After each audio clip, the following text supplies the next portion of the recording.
So as you know, Sri Lanka has an executive president, and in presidential elections, we have a concept called absolute majority. Now, the presidential race is basically a race between individual candidates. It's not like a parliamentary election where you give seats to the party and you go to the parliament through the seats. Presidential election is a solitary race among candidates. Whoever the candidates who are running, they are running by themselves. And you take the tally of votes casted in the entire country. Whoever has the most number of votes gets to be the president. So this system is called the majority system. But of course, there's a special feature that we call this the absolute majority system. You call it the absolute majority system. What does this word absolute refer to? Now, in countries like in European countries, in developed countries, when you have an election, simply being the first in the race is not good enough for you to be the president. Now, let's take an example, right? Imagine that, say that I am running for presidency, right? And there are 4 other people who's running. Now, say that I am the first in the race with 45%, right? Say I have 45% of the votes, and the remaining candidates get like 30%, 10%, etc. Right? So basically, I don't get to be president straight away just because I'm the first in the race, because I only have 45%, which means I have 55% who have voted against me. Basically, there's a majority of people who have disagreed with my policies, but they have been divided into so many different groups, which is why that I have the most number of votes, but I have in combined, I have a majority of people going against me, which is why this concept of absolute majority system says that if I'm to be president, being the first is not enough. I need to get more than 50%, 50% plus of the casted valid votes. All right. So what happens if I don't have 50%? Then what you do is you take the top 2 candidates. Imagine that I have 45%. And the second in the race has 30%, right? The remaining people have got 25% combined. Now, what you do is they take me and the other person and they put us to a second round of elections. Second round of elections. In the second round, since there are only 2 candidates running, people who voted for these people below will have to come and make a choice between these 2 candidates. True that they didn't want any of us in the first run and you decided to side with someone else, but too bad, they have been eliminated from the race. They have failed to come to the top 2. Therefore, you have to make a choice between the 2 of us now. So in this case, in the second round of elections, one of us is going to get a 50% majority. Now there are 25% people who have voted otherwise. This 25% will be added to the voting percentage that we currently have, right? So one of us is going to pass 50% and that person is going to be the president. But in Sri Lanka, the issue is, Sri Lanka is a poor country, so we can't afford to have 2 elections back to back. Therefore, we have this system called preferential voting system, which means that when you cast your vote, hypothetically imagine that there's another election in 1 week's time. Who would be your second preference from out of the other candidates? Hypothetically imagine you are voting for someone today, right? What if that person is eliminated and we have another election next week and your guy has been eliminated from the exam, from the election, and who would you vote as your second preference if there's another election next week, right? So when you vote, you can cast number 1 to the person you are voting, right? You can cast number 1. You put number 1, or else the most common way of voting in Sri Lanka is you put the cross, right? So you either put the cross or you put number 1 to your preference. If you have no other choice, you'll be like, okay, today my choice is this person. Next week also, if there's another election, I'd still vote for this guy. Third week, there's another election, I'd still vote for this guy. You can stick to number 1 or you can put the cross and then you can come home, right? But if you have a second preference, say that there's another election next week, I'd like to vote for someone else, you put number 2 to that person. If there's a third round, or say that both people you put 1 and 2 have been eliminated, who would be your third choice? You put number 3 to that person. All right. Now let's take an example and break this down. Let's get some hypothetical candidates and try to figure out, right?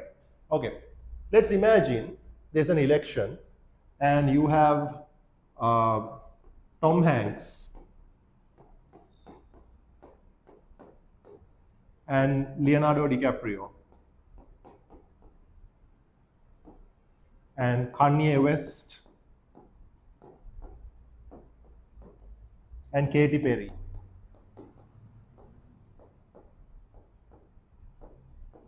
Right? Running in the election. If there are 4 candidates, okay, let's put another one. Maybe let's put John Cena. All right. Now, in this case, when you go to vote, you have to put either you put the cross, you put the katire. If you put the katire, that means that this is my choice and no one else. But if you, or you can put number 1, right? If you have 2 choices, if you have a second preference for the next week of election, say that my first preference is Tom Hanks. I'd like to vote for Tom Hanks, number 1. Or you can put the cross. If you put the cross, you can't put anything else. You put the cross, that's it. Or you put number 1. And then, if you have a second preference, next week, if there's another election, hypothetically, if Tom Hanks has been eliminated, who would be my second preference of choice? Say that, okay, my second preference would be John Cena. Imagine Tom Hanks and John Cena both have been eliminated. Who would be my third choice? Say I'd vote for Leonardo DiCaprio. Right? So, then, when you count the votes after the election, you don't look for number 2 and 3. Number 2 and 3 is irrelevant when you count votes in the first go. You only count votes casted as number 1 or the ones that have been put the cross, right? And you see if any of these people manage to pass the 50% plus threshold. So if you have passed 50%, that person is the president.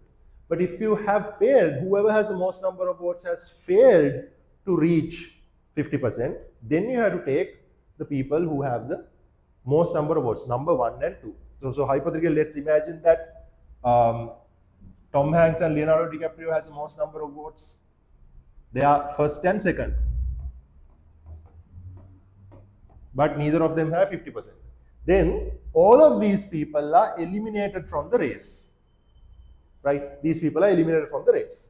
Which means that now we have to check from these people who have been eliminated, you take these ballot papers and see whether these people have given 2 or 3 to any of these 2 guys who are still in the race, right? You check whether their ballot papers have put number 2 or 3 to one of these people. If they haven't, then that vote goes to the dustbin. Nothing. That vote is not valid. You put the cross, so only number 1 to one of these people. It's not relevant anymore because that these people have been eliminated from the race. Or else, you can go ahead and see if they put number 2 or 3. So imagine someone has put number 1 to Katy Perry and number 2 to Tom Hanks. From that point onwards, that is a vote casted for Tom Hanks because Katy Perry is no longer in the race. Right? So, that way, you check. Now imagine, in the first round, Tom Hanks had 40% and Leonardo DiCaprio had 38%. So, Tom Hanks had 40% of votes that had been put the cross or the number 1 to his name. DiCaprio had 38%. So, neither of them have 50%, right? So, you check out of the remaining votes. Now, you put these together, 72. So, there are 22%. 78 here, 22. So, there have been 22% of the people who have voted for people who have been eliminated. You check in this 22%, how many people have put number 2 or 3 to these 2 people who are still in the race. Okay? So, that way, you transfer whatever the votes that have been originally casted for these 3 to the 2 who are already in the race, who are still in the race, right? So imagine that Tom Hanks get 5% from these 22 and DiCaprio gets 8% from these remaining 22. That way, Tom Hanks ends up getting 45% in the final tally, and DiCaprio will get 38 plus 8 is 46%. In that case, Leonardo DiCaprio will win the presidential election. So this is how it works. So although you didn't have 50% in the first go and you had to count the second preferential and third preferential votes, it's not compulsory, it's not mandatory for you to pass the 50% mark after counting the second and third preferential votes, because here you see he has only reached up to 46. That's good enough. But in practicality, when you count the second and third preferential votes, one of them is eventually going to pass 50% practically, but that's not necessary, right? As long as you have the most number of votes after counting the second and third preferential votes, being ahead in the race is enough now. That is sort of contradictory to the beginning we had, because we had the second preferential vote system because there was no 50%, and you still end up deciding the winner who still has failed to reach 50%. Yes, that's a bit of a constitutional glitch we have, but this is how the current system exists.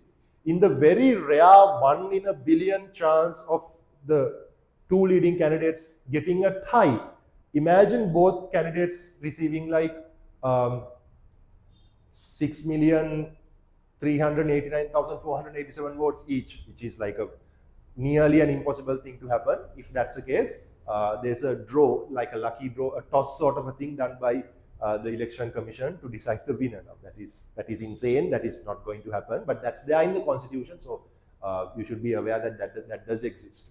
All right. So this is how the Sri Lankan presidential system works. Presidential election system works. A lot of people talk about the second preferential vote, but a lot of people are not aware of how this works. So I hope this video was clear to you. If you have any questions, put them in the comments. I will try to answer each one of them. All right. So thank you for joining. See you in another video.